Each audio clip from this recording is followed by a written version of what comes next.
This is lesson 1.9, 1.10, converting from general to standard form of circles and modeling functions. For 50 through 56 even, you do not have to make graphs here, so keep that in mind on the assignment. Change each circle equation from general form to standard form. This is what general form looks like. It's got an x and y squared term, it's got an x and y first degree term, it's got a constant and set equal to 0. Standard form doesn't look like that. Standard form basically looks like x minus h squared plus y minus k squared equals r squared, where hk is the center of the circle and r is the radius. So in order to get there, what I'm first going to do is I'm going to move the 11 over here and then rearrange the terms so that all the x's come first. So x squared minus 4x. And then the y's come next, y squared plus 8y. And then that's going to equal negative 11. Now we're going to complete the square. We've done this before, where we take the negative 4, divide it by 2, you get negative 2. And you take the negative 2 and then you square it to get 4. And that's the number that gets added here. And if we add it on the left side, we also have to add it on the right. We're also going to complete the square with the 8. So we divide it by 2 first, and then take the answer and square it. So that's the number that gets added here and over here. Now, why do we do all this? Well, what we want to do is we want to create a specific type of trinomial here that can be factored into two things that are identical, right? So x squared minus 4x plus 4, for example, can be factored into x minus 2 times x minus 2. These are identical factors. Or y squared plus 8y plus 16 can be factored into the identical factors of y plus 4 times y plus 4. Obviously on this side, if I add 16 plus 4, that's 20, minus 11 is 9. And then finally, to get our answer to look like a standard form of a circle, this can be consolidated together to be y minus 2 quantity squared, and same thing here, y plus 4 quantity squared equals 9. Same process one more time over here. First thing to do is to move the constant to the right side. I'll do that by adding. Group your x terms together, so x squared plus 6x. And you group your y terms together, y squared minus 10y. And then equals 1. Complete the square, divide by 2, square your answer. Add 9 here to complete the square, but also add 9 here to balance the equation.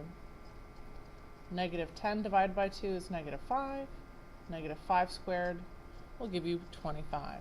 So we add 25 here to complete the square, add 25 here to balance the equation. So both of these should be perfect squares. This one is x plus 3 times x plus 3, identical. This one should also have identical pairs, y minus 5 and y minus 5. Adding all this up over here gives you 35. So our standard form of this circle would be x plus 3 quantity squared plus y minus 5 quantity squared equals 35.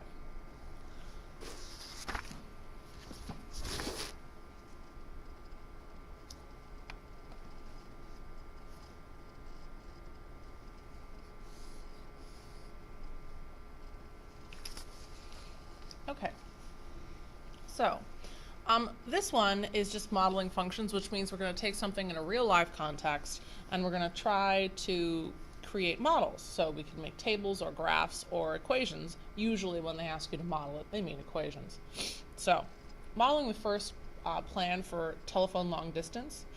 Plan A has a monthly fee of $15 with a charge of 8 cents per minute for long distance calls. So in any given month, Plan A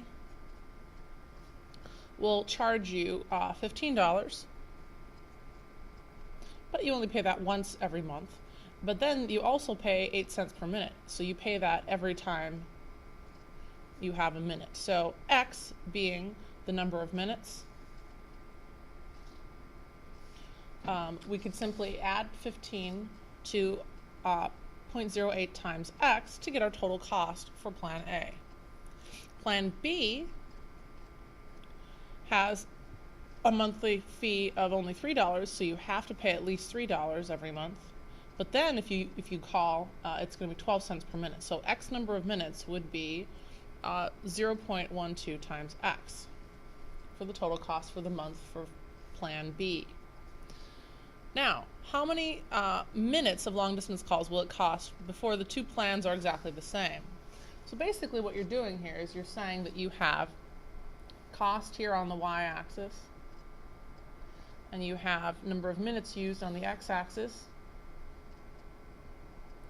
And while one plan starts off fairly high for the monthly fee, $15, the number of minutes is, cost per minute is pretty low. So the slope, which increases the initial cost, is low.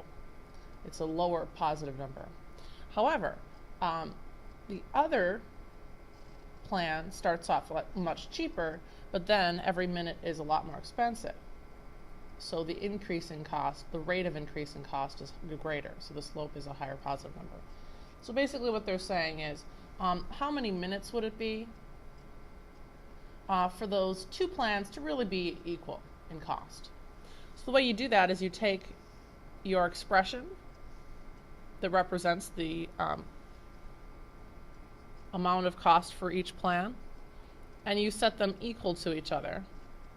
Oops, I meant to write it the identical way. Let me do it. Okay.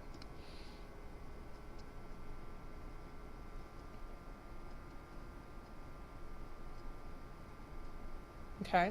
Once you set two functions equal to each other, you're able to ferret out the point where they are the same. Where are these two functions equal?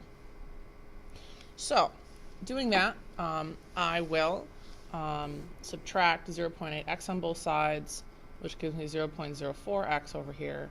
And then if I subtract 3 on both sides, I get 12. I prefer to get my x on the left, so I'm just going to change those around. And then if I divide both sides by 0.04,